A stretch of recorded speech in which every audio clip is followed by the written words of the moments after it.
Bab 291, Laporan 1. Nama, Bangkitnya Dataran Hitam Penulis. Plus matikan mengatur ulang. Berjam-jam berlalu dengan cepat, dan saat ini, Minos telah kembali dari sesi kultivasi lainnya di kerajaan tata ruang ke kantornya. Langit di atas kota kering sudah mulai gelap ketika Stuart muda sedang duduk dengan nyaman di kursi berlengan di kantornya, mengamati pemandangan kota melalui jendela tempat itu. Dia memegang secangkir teh spiritual di tangan kanannya, dan dia meminumnya dengan tenang sambil menunggu janji berikutnya. Rasa teh kayu manis spiritual yang menyenangkan adalah favorit Minos, dan dia meminumnya kapanpun dia bisa. Padahal, ini adalah minuman utama yang disajikan di kantornya saat dia ada. Bagaimanapun, dia memperhatikan pergerakan di jalan depan rumahnya, ketika akhirnya sekretaris Mia memasuki tempat itu dan memperingatkannya tentang sesuatu. Tuan muda, ada sersan dari divisi intelijen markas besar yang ingin menemui Anda. Bolehkah saya mengizinkannya masuk? Tolong lakukan ini. Ucapnya pelan sambil tetap memandang keluar jendela kaca ruangan itu. Adapun divisi intelijen markas besar, ini adalah salah satu sektor tentara dataran hitam. Untuk saat ini, divisi ini bertindak terutama untuk meneliti latar belakang prajurit masa depan dan memungkinkan perekrutan mereka yang mampu melakukannya. Tapi ada fungsi yang lebih penting dari itu. Divisi ini bertanggung jawab atas penyelidikan dan spionase terhadap peristiwa tertentu dan musuh dataran hitam. Tentu saja, saat ini tidak banyak yang bisa diselidiki atau dimata-matai, karena tidak ada cukup staf untuk melakukan hal tersebut dan tidak banyak masalah yang harus diselesaikan. Jelas sekali, dataran hitam memiliki banyak musuh potensial. Tetap saja, organisasi ini tidak mungkin memata-matai mereka semua, bahkan jika seluruh penduduk kota kering adalah tentara. Jadi, karena aktivitas utamanya masih tidak aktif, departemen militer ini menjadi lebih terlibat dalam pemilihan tentara baru daripada di spionase. Itu juga salah satu departemen angkatan darat, yang banyak anggotanya bukan prajurit melainkan prajurit administratif. Yaitu tentara yang tinggal di dalam markas. Ada sektor-sektor lain seperti ini dalam angkatan bersenjata setempat, misalnya dalam kasus divisi administratif dan balai hadiah. Bagaimanapun, setelah menunggu beberapa detik, sersan dari divisi intelijen akhirnya memasuki kantor itu sambil membawa setumpuk kertas di salah satu tangannya.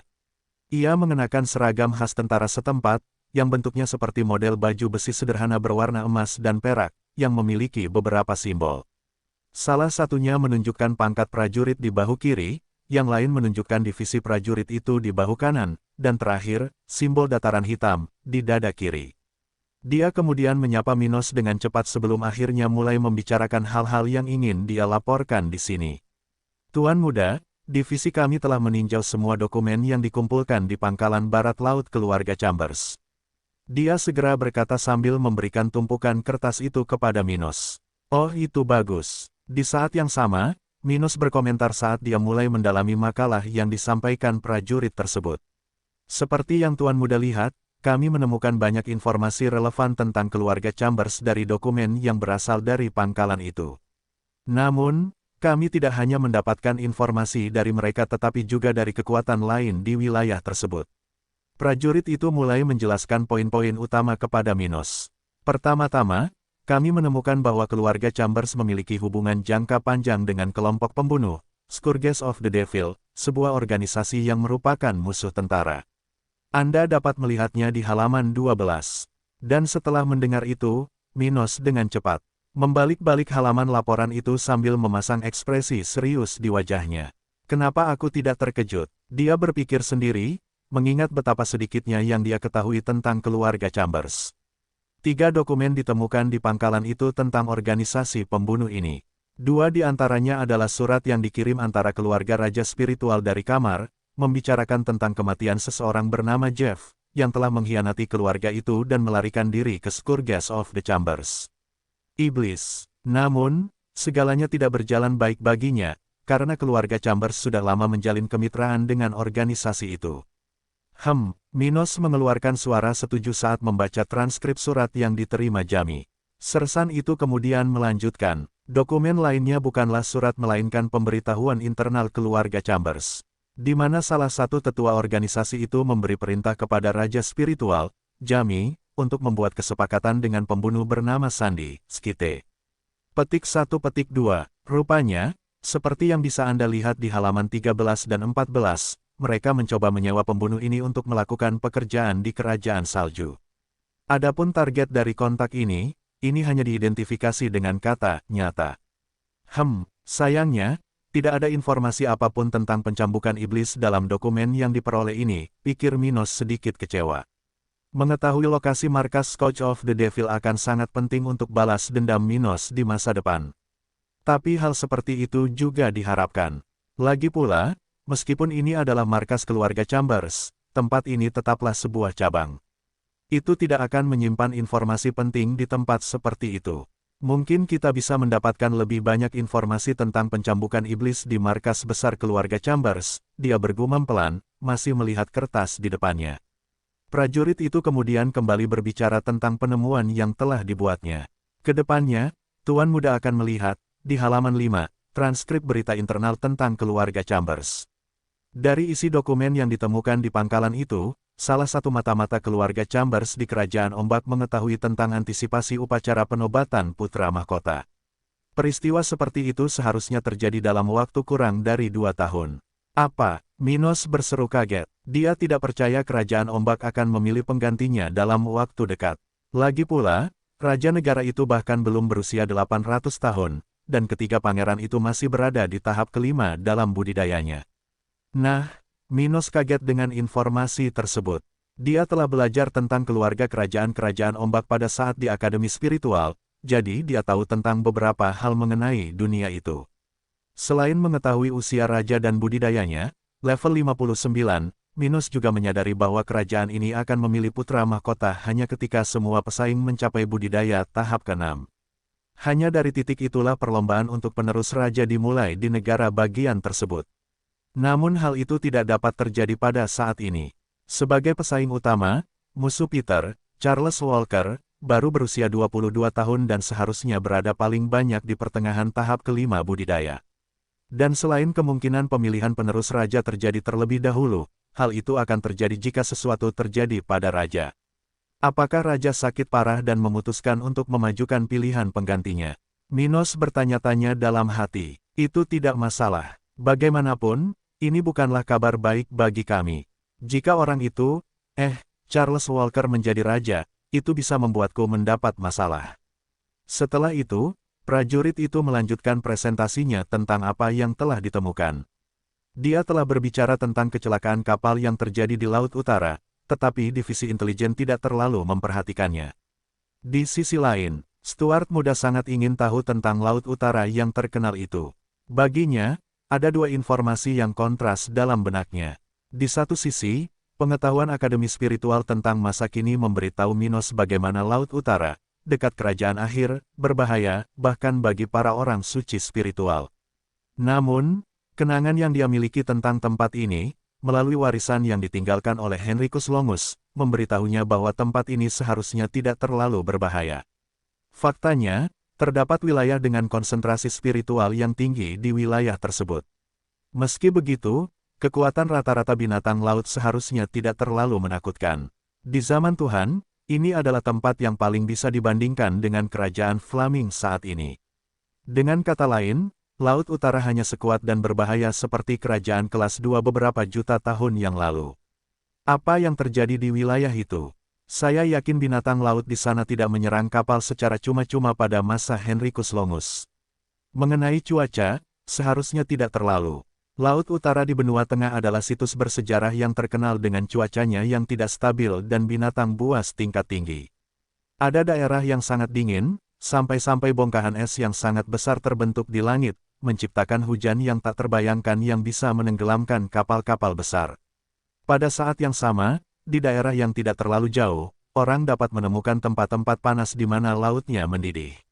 Seluruh iklim di wilayah itu benar-benar tidak normal, dengan adanya badai yang dapat mengubah rute kapal sejauh ribuan kilometer dalam hitungan menit. Meskipun hampir tidak ada pulau di wilayah tersebut, sebagian besar pulau yang ada adalah pulau terbang, yang lokasi dan ketinggiannya terus berubah. Selain faktor iklim dan geografis Laut Utara yang tidak stabil, masih terdapat keberadaan binatang laut yang kuat di wilayah tersebut. Bagaimanapun, ada wilayah dengan konsentrasi spiritual yang tinggi, ideal untuk mengembangkan makhluk spiritual yang berpotensi besar.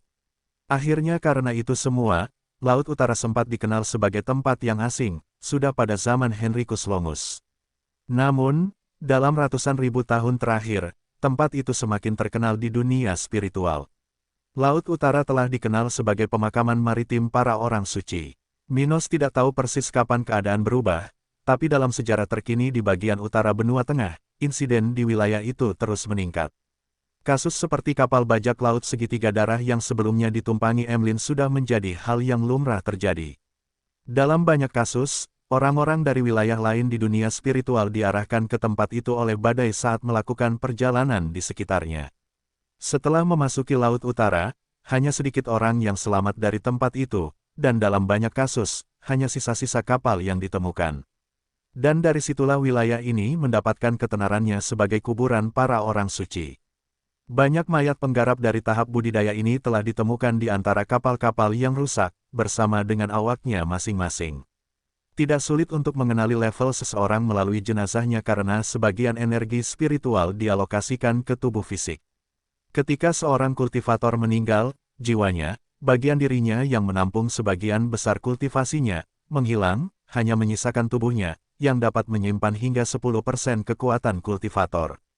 Jadi, ketika orang menemukan mayat yang memiliki ketahanan dan energi spiritual yang kaya seperti raja spiritual, mudah untuk mengetahui level orang tersebut sebelum dia meninggal. Oleh karena itu, penduduk di wilayah benua tengah ini telah terbiasa membaca dan mendengarkan cerita-cerita yang melibatkan kematian para penggarap yang kuat. Ini bukan perubahan alami, bukan, Minos bertanya-tanya sambil memikirkan topik Laut Utara. Dia memang menganggap semua perubahan ini aneh, terutama mengingat fakta bahwa tidak hanya manusia yang menderita di wilayah itu. Bahkan kapal elf pun menghadapi situasi yang sama. Hal seperti itu sungguh aneh. Lagi pula, para elf bukan hanya yang paling mahir dalam berkultivasi. Mereka juga yang memiliki hubungan terbaik dengan binatang laut. Oleh karena itu, sulit bagi Minos untuk percaya bahwa binatang laut akan berbalik melawan para elf atau bahwa iklim Laut Utara dapat membuat mereka takut. Sebagai spesies paling cerdas yang cocok dengan energi spiritual, bahkan anggota ras yang kurang berbakat pun masih bisa menjadi orang suci spiritual. Selain itu, elf bisa hidup sekitar 6 kali lebih lama dibandingkan manusia. Hal seperti itu memberi mereka lebih banyak waktu untuk mengenal alam dan dunia di sekitar mereka, menjadikan mereka sempurna untuk menjelajahi dunia spiritual yang luas. Terlepas dari semua itu, Minos menganggap perubahan di Laut Utara ini tidak biasa dan berpikir ada sesuatu yang lebih dari cerita ini. Saat saya pergi ke kerajaan akhir di masa depan, saya akan mencoba menemukan beberapa bangkai kapal ini. Mungkin akan ada petunjuk mengenai apa yang terjadi di wilayah itu. Dia menyimpan catatan mental tentang hal itu sebelum akhirnya mengalihkan perhatiannya ke laporan di tangannya. Kamu bisa melanjutkan. Setelah itu, Sersan yang menyampaikan laporan kepada Minos berbicara lagi tak lama setelah mendengar perintah Stuart muda. Ya, Tuan muda. Ada beberapa data tentang kota bernama Farmland di dokumen dari markas keluarga Chambers itu. Oh, berdasarkan data yang ditemukan, Farmland menghadapi sedikit penurunan ekspor pangan ke Pulau Batu. Dia mengatakan ini dengan beberapa gerakan tangan dan senyum diam-diam di wajahnya. Karena kebetulan saat mereka melakukan pencabutan ini dan awal mula bisnis Blackpine dengan keluarga Nash, kami menyimpulkan bahwa kamilah yang bertanggung jawab utama atas hal ini. Sebenarnya, itu pasti alasannya. Minos mengangguk dengan suara rendah saat dia membaca informasi di tumpukan kertas itu. Dia tidak terkejut sama sekali. Bagaimanapun juga, hal ini sudah diperkirakan akan terjadi, karena Farmland adalah salah satu pemasok makanan terpenting di Pulau Batu. Dengan terus meningkatnya jumlah makanan yang dikirim dari sini ke Pulau Batu, akan aneh jika tidak ada efek yang muncul. Stuart muda kemudian membuat ekspresi serius dan berkata kepada prajurit di depannya. Kami akan meninggalkan peringatan bagi siapapun yang datang dari kerajaan Cromwell, kecuali mereka yang datang dari kota perairan. Tidak akan lama sebelum Farmland mulai menyelidiki siapa yang bertanggung jawab atas perubahan kecil di Pulau Batu ini. Baiklah, Tuan muda. Setelah itu, prajurit itu menjelaskan beberapa hal lagi kepada Minos, dan setelah beberapa menit, mereka selesai berbicara. Tidak banyak informasi lebih lanjut mengenai markas keluarga Chambers, karena itu hanyalah tempat perhentian. Faktanya, jika bukan karena kehadiran Jamie di sana, mungkin semua ini tidak akan sampai ke tangan organisasi muda Stuart. Bagaimanapun, setelah tentara itu meninggalkannya sendirian di kantornya, Minos sedang duduk di kursi berlengan di sana, memandang ke depan dengan pandangan yang mengganggu. Dia memikirkan informasi yang baru saja dia temukan, mencoba mencari tahu jalan yang sedang terbentuk di depannya. Saya membayangkan beberapa kekuatan Pulau Batu pasti sudah menyelidiki bisnis Ellen. Saya mungkin harus segera berbicara dengannya. Dia memikirkannya pada saat yang sama sambil dengan santai menjentikkan jarinya. Pulau Batu adalah tempat di mana terdapat lebih banyak petunjuk tentang lokasi Minos, karena rute reguler diambil oleh kapal keluarga Nash. Oleh karena itu, jika ada yang ingin mengetahui tentang dataran hitam, menurutnya tempat terbaik untuk memulai adalah pulau itu. Meskipun dia melewati kerajaan Cromwell, di banyak tempat, sebagian besar waktu, dia tidak meninggalkan jejak yang berarti. Dia tidak meninggalkan nama lengkapnya di turnamen spiritual, dan orang-orang mengira dia telah pergi ke Flaming Empire. Di kota-kota yang dia lewati, kecuali Hadia, kota perairan, dan kota bunga, dia tidak melakukan apapun yang berarti di tempat lain. Di kota bunga, dia hanya membeli informasi obat tingkat prajurit.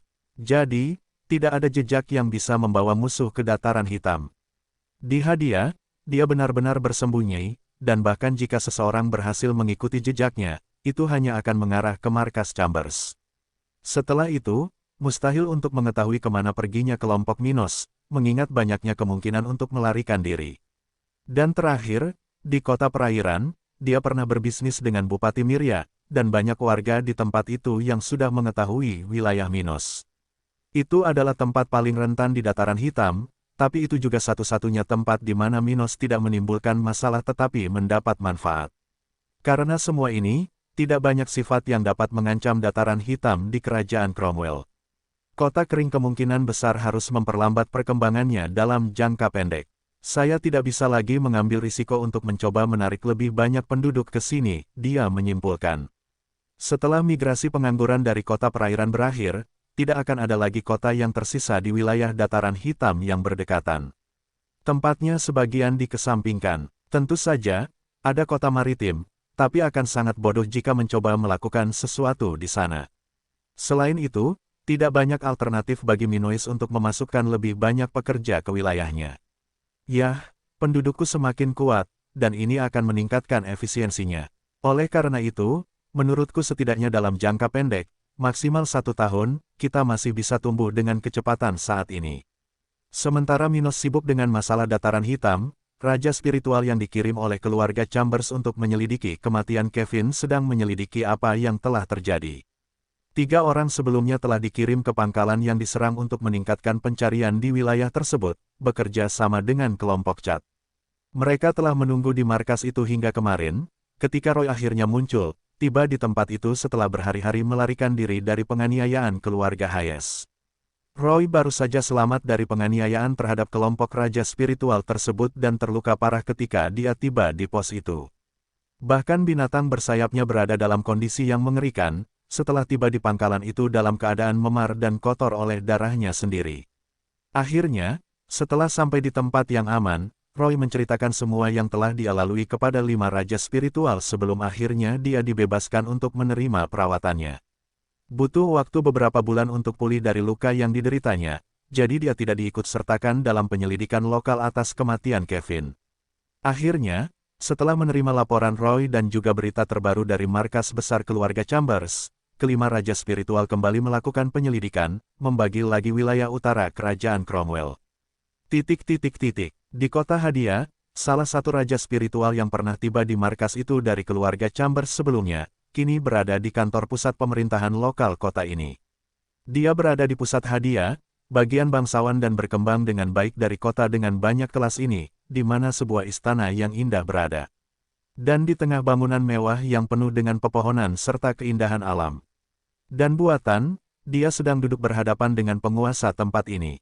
Orang di depan raja spiritual keluarga Chambers ini bernama Cole, level 53, bawahan dari rumah bangsawan di wilayah lahan pertanian. Ia memiliki penampilan yang awet muda, rambut hitam, dan mata coklat sambil mengenakan pakaian ketat, membuatnya terlihat anggun. Pria ini tampak sangat baik dan terlihat dalam kondisi prima, terlebih lagi dengan senyuman hangat di wajahnya. Sebaliknya, keluarga raja spiritual dari kamar adalah seorang pria parubaya dengan ekspresi tidak ramah di wajahnya, mengenakan baju besi hitam. Orang tersebut adalah Doug Chambers, level 54. Bagaimanapun, keduanya baru saja bertemu dan baru saja berjabat tangan ketika Doug langsung membahas bisnisnya, tidak mempedulikan etiket. Cole, aku di sini bukan untuk berteman denganmu. Kamu pasti tahu betul kenapa aku ada di sini. Jadi, jangan buang waktu dengan obrolan ringan. Ceritakan apa yang kamu ketahui. Mendengar ini, Cole tersenyum tulus, merasakan suasana hati orang tersebut yang buruk. Ah, pasti sulit kehilangan begitu banyak dalam waktu sesingkat itu. Senang aku tidak berada di tempatmu. Haha, dia berpikir sejenak sebelum akhirnya mulai berbicara. Kamu sedang menyelidiki kematian Kevin kan? Kamu pasti mengira pembunuhnya pasti melewati hadiah. Ya, itu salah satu kemungkinannya, komentar Doug singkat. Masuk akal, Kevin membeli musim semi kehidupan di pasar gelap setempat, tempat yang terbuka untuk ribuan orang. Jadi, kemungkinan besar kematiannya disebabkan oleh salah satu pelanggan di lelang malam itu. Hah, selamat mencari itu, hehe. Cole dengan santai berkata sambil melihat ekspresi Doug menjadi semakin gelap. Oh, sayang sekali orang tua ini lebih kuat dariku. Kalau tidak, aku bisa bermain dengannya lebih lama. Cole terkekeh dalam hati saat dia akhirnya langsung ke pokok permasalahan. Tapi kamu mungkin tidak sepenuhnya beruntung. Apa maksudmu? Beberapa hari yang lalu, kejadian yang tidak biasa terjadi di kota saya. Sebuah klub malam di sisi selatan kota diserang, dan semua orang di tempat itu menghilang. Mendengar ini, Doug langsung mengerutkan kening, menyadari kesamaan dengan apa yang terjadi di markas Chambers itu. Namun, ini mungkin hanya kebetulan. Lagi pula, tempat ini penuh dengan penjahat, orang-orang yang bisa mendatangkan bencana kapan saja. Menurutmu mengapa ini ada hubungannya dengan penyelidikanku? Dia bertanya dengan serius. Aku tidak tahu detailnya, karena pasar gelap sendiri sedang menyelidiki masalah ini. Tapi dari informasi yang aku terima, tepat sebelum tempat itu diserbu, ada beberapa orang di sekitar kota yang menanyakan banyak pertanyaan tentang pelelangan baru-baru ini. Petik 2. Dan yang paling penting, waktu antara penyerangan terhadap klub ini di sisi selatan hadiah dan penyerangan terhadap markas keluargamu berada dalam jarak yang sangat dekat. Perbedaan waktu tersebut hanya cukup untuk melakukan perjalanan dari hadiah ke markas itu. Dia berkata dengan kilatan di matanya. Cole selalu menjadi orang cerdas yang memperhatikan detail. Dan karena itu, setelah mengetahui kejadian baru-baru ini, dia mau tidak mau menyadari bahwa ada kemungkinan seperti itu. Tentu saja, kemungkinan besar baginya, ini hanya kebetulan, tapi yang pasti, hal ini layak untuk diselidiki. Beberapa gerbong telah meninggalkan hadiah malam itu setelah serangan klub dari apa yang dia dengar dari penjaga kota. Dan dari gerbong-gerbong itu, kekuatan binatang yang menariknya berada di antara tahap budidaya ketiga dan keempat. Mempertimbangkan hal ini, dia dapat melihat bahwa dengan binatang dengan klasifikasi budidaya ini, melakukan perjalanan antara hadiah dan pangkalan itu, antara akhir serangan klub dan awal serangan dari markas itu, bisa dicapai. Bagaimanapun, setelah mendengar komentar Cole, Doug mau tidak mau memperhatikan logika orang ini. Sebenarnya, petunjuk ini sepertinya masuk akal. Yah, sepertinya datang untuk berbicara denganmu bukanlah hal yang sia-sia. Dia berseru keras, sudah bangkit dari kursi berlengan yang dia duduki tadi. Namun, meski dia tampak bertekad untuk keluar dari tempat itu, Cole terkekeh sejenak lalu memperingatkannya. Sebelum Anda pergi, berhati-hatilah. Topik ini mungkin sedikit lebih sulit daripada yang Anda kira. Apa maksudmu? Doug menghapus ekspresi puas diri dari wajahnya, lalu kembali menatap Cole dengan sedikit khawatir. Klub malam yang diserang itu adalah milik salah satu rekan pasar gelap dan anggota dari Scourge of the Devil. Mungkin teoriku salah, dan kamu akhirnya menyelidiki sesuatu yang tidak seharusnya. Dia mengatakannya dengan nada senyum yang tidak bisa dipahami di bibirnya. Aku tahu kalian para Chambers berurusan dengan kekuatan gaib, tapi apakah kalian berani melawan seseorang yang dengan sengaja menyerang properti seseorang yang begitu berbahaya? Cole memikirkannya sambil melihat ekspresi wajah Doug. Dia tidak terlihat kecewa sama sekali, tapi dia juga tidak senang. Musuh yang menyerang kita sepertinya mengincar informasi kita. Mungkinkah ini adalah musuh dari pencambukan iblis, dan dia bertindak melawan kita karena hubungan kita ketahuan. Sepertinya ini menjadi semakin rumit. Tapi itu tidak masalah, aku harus membahas inti permasalahannya. Setidaknya aku akan memiliki sesuatu untuk diberikan kembali kepada sang patriark ketika aku selesai di sini. Setelah meyakinkan dirinya sendiri, Doug sempat berpamitan dengan Cole, langsung menuju pasar gelap hadiah. Pada saat yang sama, 3 orang sedang bersama-sama dalam sebuah perahu yang baru saja tiba di kota maritim, di pantai dataran hitam. Orang-orang ini mengenakan baju besi perak, yang memiliki simbol keluarga Silva dan wajah mereka terlihat lelah. Salah satu dari mereka memiliki wajah kurus dan rambut merah, yang lain tinggi dan kuat, dan yang terakhir, pemimpin mereka, memiliki janggut yang tidak dicukur dan beberapa uban di kepalanya. Akhirnya, ketiganya keluar dari perahu yang mereka tumpangi sambil berbicara dengan nada yang hanya bisa didengar oleh raja spiritual lainnya.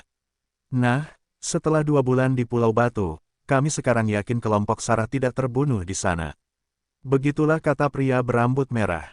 Ya, Scott benar, saat kelompoknya terakhir kali terlihat, sebelum kematian mereka, tempat-tempat di Pulau Batu yang bisa mereka lewati pada periode itu semuanya telah kami kunjungi. Pria berotot itu mengangguk. Setelah mendengar kedua temannya mengatakan ini, ketua kelompok mengangguk dan menjawab. Sekarang kita punya 3 kemungkinan lokasi kematian kelompok Sarahat mereka berjalan melewati pelabuhan penumpang kota maritim. Ketiga raja spiritual dari keluarga Silva terus membicarakan penyelidikan mereka. Urban, ketua kelompok, kemudian melanjutkan pidatonya sementara 2 orang lainnya mendengarkan dengan penuh perhatian. Mereka terakhir terlihat setelah dibunuh kurang dari 3 hari kemudian. Mengingat saat itu, mereka pasti dibunuh dalam radius hingga 1000 km dari tempat kita berada. Jadi, ada 3 kemungkinan tempat kematian ketiganya, yaitu perbatasan Kerajaan Ombak di utara, perbatasan Kerajaan Cromwell di selatan, dan terakhir dataran hitam di timur. Mendengar ini, kedua pria itu mengangguk ketika pria berambut merah itu memutuskan untuk mengatakan sesuatu. Chief Urban, hanya ada sedikit kota di wilayah total ini, tapi ada beberapa tempat yang cukup sibuk di pesisir Kerajaan Cromwell dan Kerajaan Ombak. Saya yakin kelompok Sarah mungkin terbunuh di salah satu tempat ini. Segera setelah Scott selesai berbicara, pria berotot itu dengan cepat mendukungnya. Itu kota hadiah, tempat pasar gelap berada di Kerajaan Cromwell, yang bisa sangat berbahaya. Para bajak laut dan preman malang itu mungkin mencoba mengincar rekan-rekan kita. Dan itu adalah kenyataan di bagian utara benua tengah. Jadi, apa yang terjadi pada Peter bukanlah hal yang aneh untuk dilihat. Faktanya, jika seseorang memiliki informasi yang baik di wilayah ini, mencari tahu tentang beberapa kasus seperti yang terjadi pada sersan muda yang terjadi setiap 1 atau 2 tahun tidaklah sulit. Karena itu, Oscar mau tidak mau merasa khawatir dengan fakta ini. Terlebih lagi, baginya, bawahan dari keluarga Silva yang kuat, ini akan menjadi penghinaan besar. Tapi dia tidak bisa tidak mengingat kemungkinan itu. Lagi pula, menutup mata terhadap suatu masalah tidak akan menyelesaikannya. Urban kemudian mengangguk setuju dan berkata dengan acuh. Batuk, ada kemungkinan ini. Serangga yang bergantung pada pekerja tawanan ini benar-benar hama yang sulit dibendung. Sebagai keluarga militer, keluarga Silva tidak pernah terlibat dalam perdagangan manusia atau sistem kerja paksa. Faktanya, bagi keluarga yang sangat menghargai kekuatan individu, tidak ada yang lebih memalukan daripada mengandalkan kekuatan orang lain. Dari sudut pandang organisasi ini, hanya kelompok lemah yang akan menggunakan kerja paksa. Ada juga kota tanpa nama di pantai Kerajaan Ombak. Tempat itu penuh dengan sampah ini. Scott mengatakan sesuatu ketika dia mengingat tempat lain. Ngomong-ngomong, ada kota kuning itu juga. Meskipun kami mendapat kabar bahwa para bandit di tempat itu telah dilenyapkan, kami tidak tahu apa yang terjadi setelah itu. Keluarga Silva tahu sedikit tentang apa yang terjadi pada kelompok bandit yang dipimpin oleh Ghoul. Lagi pula, salah satu pedagang yang dibebaskan oleh kelompok Minos adalah anggota organisasi itu. Namun mereka tidak mengetahui segalanya. Orang itu telah meninggalkan kota kuning bahkan sebelum kematian Ghoul, jadi hasil misi Minos tidak mereka ketahui. Akhirnya, setelah mendengar ini, ketua kelompok mengangguk setuju dan berbicara lagi. Selain itu, hanya dataran hitam yang tersisa. Selain kota kering, hanya ada beberapa desa kecil di wilayah ini. Tapi, meskipun lebih mudah bagi kita untuk mulai mencari petunjuk di sekitar sini, menurutku itu tidak ada gunanya, dia. Haha, tidak mungkin hal ini bisa terjadi di sini. Buang-buang waktu saja jika kita terus berada di tempat steril ini. Pria berotot itu mengangguk dengan senyum lebar di wajahnya. Tentu saja tidak masuk akal untuk mencari di tempat yang kemungkinannya paling kecil. Ketiganya benar-benar tidak percaya bahwa kelompok itu, yang bahkan bisa melawan raja spiritual jika mereka bergabung bersama, bisa saja tersingkir dalam sekejap. Dataran hitam melemah. Kalaupun terjadi, menurut mereka, ada kaitannya dengan daerah lain. Dalam hal ini, mencari di sekitar sini mungkin tidak ada artinya. Adapun informasi tentang Stuart muda yang menjalankan tempat ini, itu adalah hal lain yang tidak menarik perhatian para raja spiritual ini. Mereka semua telah mencapai tahap kultivasi ini bahkan sebelum Minos lahir, jadi mereka tidak mengenal pemuda ini. Sial, kenapa mereka peduli pada junior yang tidak sadarkan diri selama beberapa tahun? Mereka bahkan mengetahui apa yang terjadi antara Albert dan keluarga Silva, dan perkembangan masalah tersebut, karena mereka menerima informasi orang dalam tersebut. Tapi mereka tidak peduli dengan Minos.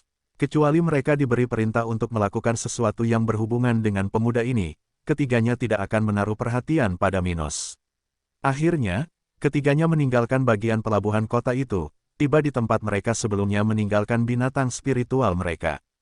Tempat itu tampak seperti cagar alam yang luas. Tempat binatang buas dapat ditampung sementara pemiliknya sedang pergi. Terdapat beberapa bangunan berbeda di tempat itu, dengan rawa-rawa kecil, ladang, gua buatan, danau, dan bagian hutan lainnya. Itu seperti perpaduan habitat yang berbeda untuk setiap jenis binatang spiritual. Akhirnya, ketika ketiganya mengambil binatang spiritual mereka dari tempat itu, mereka segera meninggalkan kota, menuju utara menuju wilayah tersebut. Urban kemudian dengan cepat berkata sambil menatap cakrawala tandus di depannya. Ayo kita ke kerajaan ombak dulu. Kota di wilayah perbatasan negara bagian ini lebih sedikit, jadi ini akan memudahkan penyelidikan kita. Saat kelompok urban memulai perjalanannya, Minos saat ini berada di rumahnya di kota kering. Malam telah tiba di kota ini, dan cuacanya yang bersahabat membuat hawa dingin membuat siapapun ingin mandi air panas. Dan dengan demikian, Stuart muda telah mengambil kesempatan untuk menggunakan bak mandinya di halaman rumahnya, di mana dia dapat mengagumi keindahan langit berbintang di bagian dunia spiritual ini. Dia telah melakukan sesi kultivasi terakhirnya hari itu di kerajaan tata ruang dan sekarang sedang bersantai sebelum makan malam yang akan dia makan sekitar 1 jam lagi. Bagaimanapun, dia sedang duduk dengan tenang di bak mandi itu ketika tiba-tiba pintu kediamannya terbuka, dan seorang wanita muda berambut biru muncul di tempat itu. Abi terkejut saat melihat Minos bertelanjang dada menggunakan bak mandi di area itu. Abi, Minos bertanya dengan ragu. Pada saat yang sama, dia menoleh dan melihat teman mudanya berdiri di dekat pintu, wajahnya benar-benar merah. Baiklah, Abi, kamu boleh ikut. Dia berkata, tapi, lihat, ada handuk di sini bersamaku. Dia kemudian mengambil handuk dari sisi bak mandi dan menunjukkannya padanya. Setelah itu, dia berhenti untuk bernapas sejenak lalu mendekati bangku kayu yang ada di sana dan duduk. Kamu tahu, aku selalu datang untuk berbicara denganmu di malam hari. Kamu bisa saja menyuruhku datang nanti. Haha, dan serunya apa? Sedikit menggoda tidak ada salahnya, Abi. Dia tertawa dan berkata, jika kamu mau, kamu bisa duduk di sini bersamaku. Aku berjanji tidak akan melakukan apapun. Mendengar hal tersebut, Abi merasa sedikit ingin mencoba. Malam itu menyenangkan, dan cuacanya sempurna untuk berendam di bak mandi air panas itu. Tapi tak hanya itu saja, perbincangan di kesempatan seperti ini mengingatkannya pada masa-masa bersama Mona sahabatnya. Cuma mandi, sudahlah. Dia meyakinkan dirinya sendiri. Apakah kamu berjanji tidak akan melakukan provokasi apapun? Tentu saja, aku menepati janjiku. Oke, dia kemudian mendekati tempat itu dan melepas pakaiannya yang menutupi tubuh indahnya, hanya menyisakan celana dalamnya saja. Jangan dilihat, Abi segera mengingatkannya. Setelah itu, dia duduk di samping tempat Minos berada, masih belum sepenuhnya masuk ke dalam air. Dia sedang duduk di tepi bak mandi sementara kakinya berada di dalam air, meneruskan panas dari tempat itu kepadanya. Sungguh menyenangkan melakukan ini. Dia berpikir sejenak saat melihat punggung Minos yang berada tepat di sampingnya. Punggungnya terasa kaku seperti sedang stres atau semacamnya. Dan melihat ini, Abi mau tidak mau menawarkan bantuannya. Kamu terlihat sangat stres, Minos. Biarkan aku membantumu. Oh, dan bagaimana rencanamu melakukan ini? Dia bertanya sambil tersenyum, masih belum menoleh ke sisi Abi. Dengan kemampuan bawaanku. Mendengar jawaban Abi, Minos sedikit memalingkan wajahnya ke samping, menatap langsung ke matanya. Kamu belum pernah memberitahuku tentang kemampuan bawaanmu sebelumnya. Bagaimana itu bisa berguna dalam situasi ini? Abi hanya tersenyum lalu berpindah ke belakang Stuart muda, duduk di tepi bak mandi, dengan hanya kakinya di dalam air. Dia kemudian meletakkan salah satu tangannya di bahu kirinya dan berkata, tarik punggungmu dan cobalah untuk tidak bergerak. Kamu akan tahu bagaimana aku akan membantumu. Oh, ini pasti menarik, Minos berpikir sejenak sambil mengikuti kata-kata Abi. Dengan cepat ia mendekatkan punggungnya ke arah Abi sambil mendekatkan kedua kaki wanita muda ini dengan lengannya. Setelah itu, dia membalikkan lehernya ke belakang dan menatap langsung ke wajahnya. Dari sudut pandang ini, Minos dapat melihat dengan jelas payudara Abi yang ditutupi oleh bra berwarna merah muda, yang meski menutupinya dengan sempurna, tidak menyembunyikan ukurannya yang bagus. Kamu bisa memulai kapanpun kamu mau.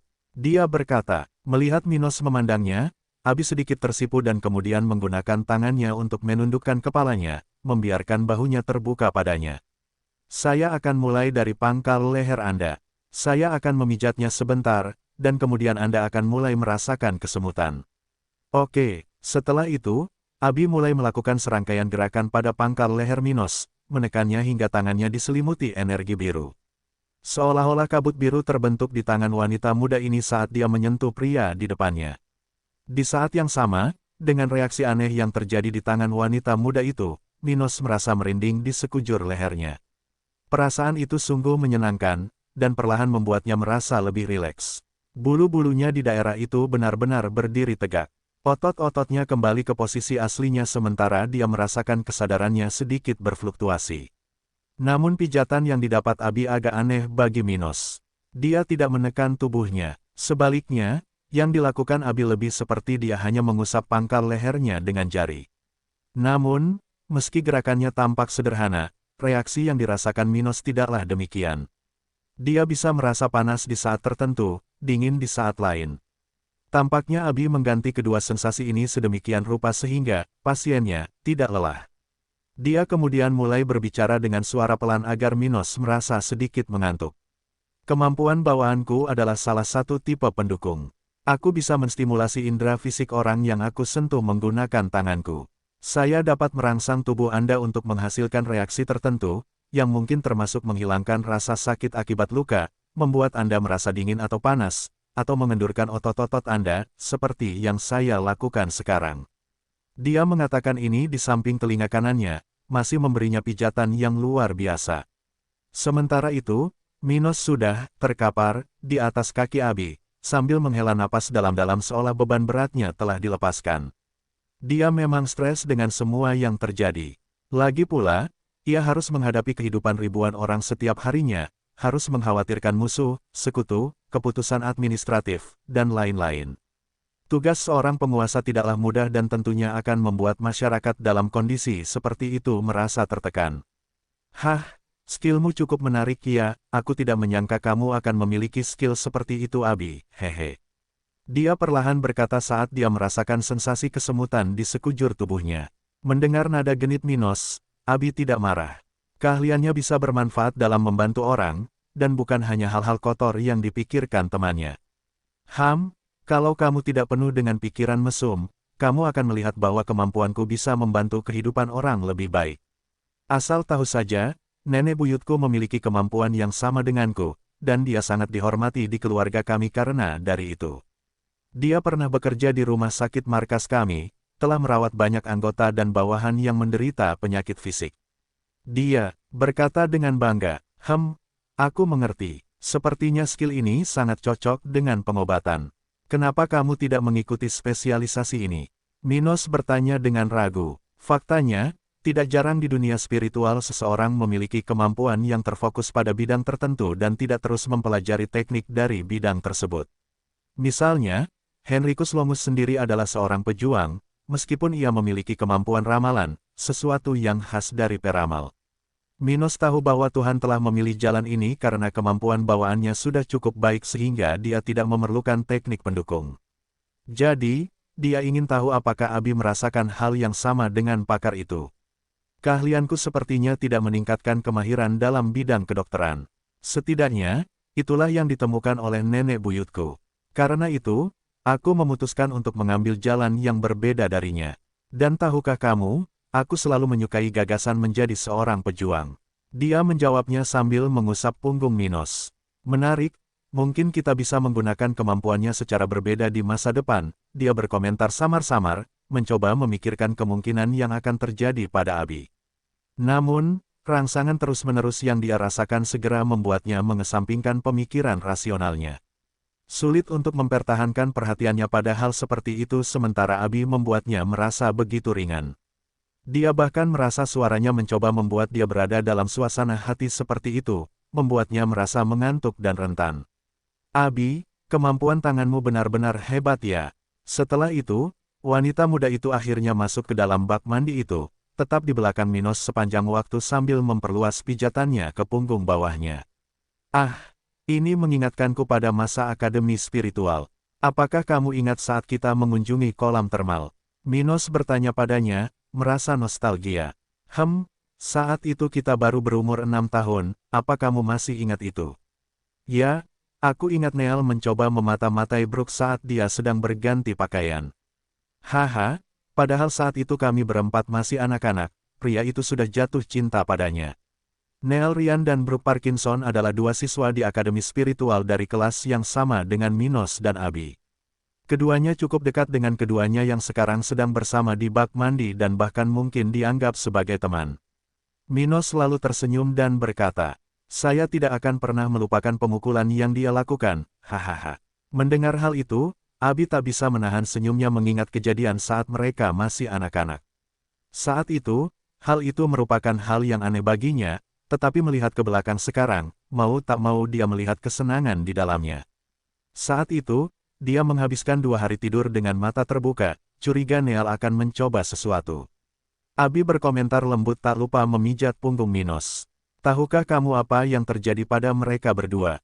Minos bertanya sambil menoleh ke belakang dan melihat wajah Abi yang memerah. Dia belum pernah mendengar kabar dari orang yang dia kenal saat itu, kecuali, tentu saja, Abi. Bagaimanapun, Minos bukanlah anak kecil yang mempunyai banyak teman. Faktanya, hanya Abi yang dapat dianggap sebagai seseorang yang dapat menjalin hubungan dengannya setelah menyelesaikan akademi spiritual. Jadi, meskipun mereka adalah temannya, yang lain hanyalah teman yang hanya kamu miliki di sekolah. Mereka dekat dan banyak mengobrol di tempat itu, tapi setelah lulus, mereka mungkin tidak akan pernah bertemu lagi. Tapi itu tidak berarti Minos tidak mengingatnya atau dia tidak penasaran. Jadi, dia mengungkitnya untuk mengetahui lebih banyak tentang apa yang terjadi ketika dia tidak sadarkan diri. Akhirnya, mendengar pertanyaan Minos, Abi memasang ekspresi serius di wajahnya saat dia lupa bahwa Stuart muda itu telanjang bulat di hadapannya. Untung saja kamu tidak melakukan kontak dengan Neal itu selama waktu berlalu. Kalau tidak, kepribadianmu yang suka main perempuan hanya akan bertambah buruk. Dia mengatakan ini dengan sedikit nada kebencian dalam suaranya. Apa yang telah terjadi?